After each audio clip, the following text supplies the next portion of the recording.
এক্সমে দূরের এক রাজ্যে লিলি নামে এক সাহসী রাজকন্যা বাস করতে।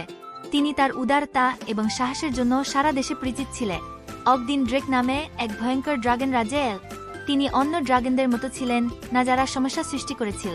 তিনি ছিলেন ভদ্র এবং জাল, কিন্তু তার আকার ও আশের কারণে লোকেরা তাকে ভয় পেত। প্রিন্সেস লিলি অবশ্য ড্রেকের ভয়ঙ্কর চেহারা দেখেছিলেন। তিনি খোলা হৃদয়ে তার কাছে গিয়ে বন্ধুত্বের প্রস্তাব দেন। তার উদারতা দেখে অবাক হয়ে ড্রেক তার বন্ধু হতে রাজি হন। যখন তারা একসাথে সময় কাটিয়েছিল, রাজকুমারী লিলি জানতে পেরেছিলেন এ ড্রেক একাকী ছিল। তার চেহারা দেখে অন্যরা তাকে ভুল বুঝ। তার বন্ধুকে সাহায্য করার জন্য দৃঢ় প্রতিজ্ঞ লিলি একটি পরিকল্পনা নিয়ে এসেছি। একসাথে তারা রাজ্যের লোকদের দেখিয়েছিল এ ড্রেক কোনো হুমকি না। তারা উদারতা এবং সাহসিকতার কাজগুলি সম্পাদন করেছিল, যারা প্রয়োজনে তাদের সাহায্য করেছিল এবং রাজ্যকে প্রকৃত বিপদ থেকে রক্ষা করেছি। ধীরে ধীরে কিন্তু নিশ্চিতভাবে লোকেরা ড্রেককে দেখতে শুরু করেছিল সে সত্যিই কে ছিল, একজন অনুগত বন্ধু এবং রক্ষাকারী। তারা তাকে তাদের হৃদয়ে স্বাগত জানায় এবং তাদের সম্প্রদায়ের অংশ হিসাবে তাকে আলিঙ্গন করে। কিন্তু অ্যামেলিয়ার রাজ্যে একটি বড় সমস্যার সম্মুখীন হয়েছি। পাশের পাহাড়ে স্পার্ক নামে একটি ভয়ঙ্কর ড্রাগন বাসা তৈরি করেছি। এর জ্বলন্ত নিঃশ্বাস ক্ষেতগুলিকে ঝলসে দেয় এবং গ্রামবাসীদের আতঙ্কিত করে। রাজকুমারী অ্যামেলিয়া জানতেন এ কিছু একটা করতে হবে। তাই সাহসে ভরা হৃদয়ে নিয়ে তিনি নিজেই ড্রাগনের মুখোমুখি হওয়ার সিদ্ধান্ত নিয়েছিলেন। তার বুদ্ধি এবং চকচকে রত্নগুলির একটি ছোট থালি ছাড়া আর কিছুই না নিয়ে সজ্জিত অ্যামেলিয়া ড্রাগনের কোলের দিকে রওনা হন। পথের মধ্যে তিনি চ্যালেঞ্জ এবং বাধার সম্মুখীন হয়েছিলেন, কিন্তু তিনি অবিচলিত হয়ে চাপ দিয়েছিলেন। অবশেষে যখন সে ড্রাগনের গুহায় পৌঁছল, তখন সে দেখতে পেল স্পার্ক অপেক্ষা করছে। তার চোখ কৌতূহলে জ্বলছে। কে আমার কাছে যাওয়ার সাহস করে? ড্রাগন বন্ধ, আমি রাজকুমারী অ্যামেলিয়া, সে উত্তর দিল, তার কণ্ঠস্থির। আমি তোমার সাহায্য চাইতে এসেছি। ড্রাগন তার মাথা খক্কে কৌতূহল। আমাদের রাজ্য সমস্যায় পড়েছে, অ্যামেলিয়া ব্যাখ্যা করলেন। আপনার আগুন আমার লোকদের মধ্যে বিশৃঙ্খলা ও ভয়ের সৃষ্টি করছে, কিন্তু আমি বিশ্বাস করি যে একসাথে আমরা একটি সমাধান খুঁজে পেতে পারি। অ্যামেলিয়া তার পরিকল্পনা শেয়ার করার সাথে সাথে স্পার্ক মনোযোগ সহকারে শুন। তিনি প্রস্তাব করেছিলেন এ ধ্বংস করার জন্য এর শিখা ব্যবহার করার পরিবর্তে ড্রাগন তাদের রাজ্যের প্রদীপ জ্বালাতে এবং শীতের রাতে তার ঘরগুলিকে গরম করতে ব্যবহার করতে পারে। প্রথমে স্পার্ক দ্বিধান্বিত ছিল। এর আগে কখনো সাহায্য করতে বলা হয়নি, কিন্তু অ্যামেলিয়ার আন্তরিকতা এবং উদারতা তার হৃদয়ে স্পর্শ করেছে। একটি শক্তিশালী গর্জনের সাথে স্পার্ক রাজকুমারী অ্যামেলিয়ার প্রস্তাবে সম্মত হন। একসাথে তারা রাজ্যে আলো এবং উষ্ণতা আনতে অক্লান্ত পরিশ্রম করেছে। এভারগ্রিনের লোকেরা ভয়ে কাঁপছিল, এমনকি সাহসী নাইটরাও শক্তিশালী জন্তুর মুখোমুখি হওয়ার সাহস করেনি। রাজকুমারী লিলি জানতেন তার রাজ্য বাঁচাতে তাকে কিছু করতে হবে। দৃঢ় সংকল্পের সাথে তিনি শিখাকে খুঁজে বের করার এবং কেন এটি এমন ধ্বংসের কারণ ছিল তা আবিষ্কার করার জন্য একটি অনুসন্ধানে যাত্রা শুরু করেছিলেন। মন্ত্রমুগ্ধ বনের গভীরে লিলি অবশেষে শিখার মুখোমুখি হলে। ড্রাগনের আষ্টি সূর্যের আলোতে জ্বলজ্বল করে এবং রাজকন্যাকে দেখার সাথে সাথে তার জ্বলন্ত চোখগুলি নরম হয়ে গে। কেন তুমি আমাদের জমিতে সর্বনাশ করছ? লিলি জিজ্ঞাসা করল, ভয় থাকা সত্ত্বেও তার কণ্ঠস্বর স্থির।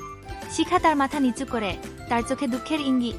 আমি একা, ড্রাগন গর্জে উঠ, কেউ আমাকে বোঝার চেষ্টা করেনি। লিলির হৃদয়ে মমতা ফুলে ওঠ।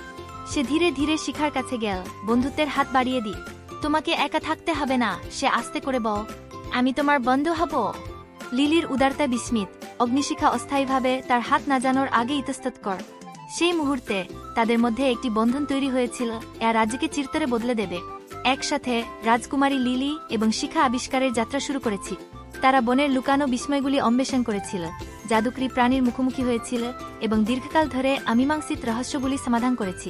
তারা ভ্রমণ করার সময় শিখার জ্বলন্ত নিঃশ্বাস ভালোর জন্য একটি শক্তি হয়ে ওঠে, হারিয়ে যাওয়া যাত্রীদের জন্য পথ আলোকিত করে এবং রাজ্যের মানুষের হৃদয়কে উষ্ণ করে। ড্রাগনের সাথে প্রিন্সেস লিলির বন্ধুত্বের কথা বহুদূরে ছড়িয়ে পড়ে এবং শীঘ্রই এভারগ্রিনের লোকেরা শিখাকে তাদের রক্ষাকর্তা হিসাবে স্বাগত জানা।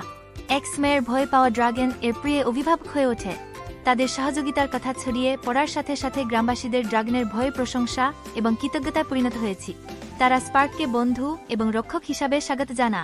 কৌতূহল তার সেরাটা পেয়ে সে ভেতরে ঢুকে পড়ে এবং নিজেকে ব্লেজ নামে একটি মহৎ ড্রাগনের মুখোমুখি দেখতে পা। স্বয়ংকালের গল্পের ভয়ঙ্কর প্রাণীদের থেকে ভিন্ন ব্লেজ ছিল মৃদু এবং গানি, জিকিমিকি আশ সেতারার মতো অকক। কে আমার ডোমেইনে প্রবেশ করার সাহস করে? ড্রাগনের কণ্ঠ গুহার দেয়াল থেকে প্রতিধ্বনিত হয়ে উঠ।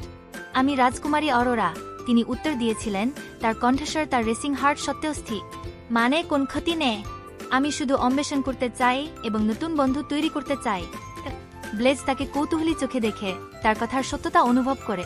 তুমি আমার দেখা কোন রাজকন্যার মতন না, ড্রাগন গর্জে ওঠ। অধিকাংশ আমাকে দেখে কেঁপে উঠবে। অরোরা উষ্ণভাবে হাস। আবির্ভাব প্রতারণামূলক হতে পারে। আমি বিশ্বাস করি প্রত্যেকের মধ্যেই মঙ্গল আছে, এমনকি ড্রাগন। তার আন্তরিকতায় অনুপ্রাণিত হয়ে ব্লেজ অরোরাকে কাছে যেতে দেয় এবং এইভাবে একটি অসম্ভাব্য বন্ধুত্ব শুরু করে যা রাজ্যকে চিরতরে বদলে দেবে। দিনগুলি সপ্তাহে এবং সপ্তাহগুলি মাসে পরিণত হওয়ার সাথে সাথে প্রিন্সেস অরোরা এবং ব্লেজ একসাথে অনেক দুঃসাহসিক কাজ ভাগাভাগি করে নিয়েছে। তারা লুকানো উপত্যকা এবং গোপন গুহা আবিষ্কার করে আকাশের মধ্যে দিয়ে উড়েছি।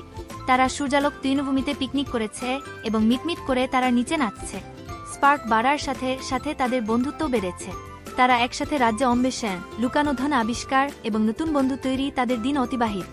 কিন্তু একদিন একজন দুষ্ট জাদুকর ভূমির উপর একটি অন্ধকার জাদু নিক্ষেপ করে। এখানেই তিনি যান সেখানে বিশৃঙ্খলা ও ধ্বংসের সৃষ্টি করে। এভারগ্রিনের লোকেরা আতঙ্কিত হয়েছিল, এমনকি সবচেয়ে সাহসী নাইটরাও ভয়ে কাঁপছি। রাজকুমারী লিলি জানতেন তার রাজ্য বাঁচাতে তাকে কিছু করতে হবে। স্পার্ককে তার পাশে রেখে তিনি জাদুকরকে খুঁজে বের করার এবং তার দুষ্ট কাজগুলি শেষ করার জন্য একটি অনুসন্ধানে যাত্রা করেছিলেন। বন ও পর্বত, নদী ও উপত্যকা পেরিয়ে তারা যাত্রা করেছে, পথে অনেক চ্যালেঞ্জের মুখোমুখি হয়েছে। কিন্তু সাহস এবং সংকল্পের সাথে তারা চাপ দিয়েছিল, জেনেছিল তাদের রাজ্যের ভাগ্য তাদের উপর নির্ভর করছে। অবশেষে তারা জাদুকরের দুর্গে পৌঁছেছিল। এখানে তিনি তাদের জন্য অন্ধকার জাদু এবং অশুভ হাসির জন্য অপেক্ষা করেছিলেন। কিন্তু রাজকুমারী লিলি এবং স্পার্ক লম্বা হয়ে দাঁড়িয়েছিল, তাদের হৃদয়ে সাহসিকতা এবং আশায় ভরা। একটি শক্তিশালী গর্জনের সাথে স্পার্ক একটি জ্বলন্ত নিঃশ্বাসের বিস্ফোরণ উন্মোচন করেছিল। জাদুকরের ক্ষমতাকে দুর্বল করে দিয়েছি এবং তার তরবারির একটি দ্রুত স্ট্রোক দিয়ে রাজকুমারী লিলি চূড়ান্ত আঘাত হানলেন, দেশ থেকে অন্ধকার দূর করে দিলে। রাজ্যটি তার পূর্বের গৌরব পুনরুদ্ধার করায় চিরসবুজ জনগণ উল্লাস করেছি এবং প্রিন্সেস লিলি এবং ড্রাগনের সাথে রাজকুমারীর বন্ধুত্বের শব্দটি রাজ্য জুড়ে ছড়িয়ে পড়ে, এর লোকেদের হৃদয়কে আশা এবং বিস্ময়ে পূর্ণ করে। এখানে একসময় ভয় ছিল, এখন শুধু প্রশংসা আর ভালোবাস। কিন্তু শীঘ্রই তাদের বন্ধন পরীক্ষা করা হবে যখন একটি অন্ধকার ছায়া ব্রাইটভেলে পড়েছি। একজন দুষ্ট জাদুকর ভূমিতে বিশৃঙ্খলা ও ধ্বংসের হুমকি দিয়েছিল এবং শুধুমাত্র অরোরা এবং ব্লেজ তার পথে দাঁড়িয়েছি।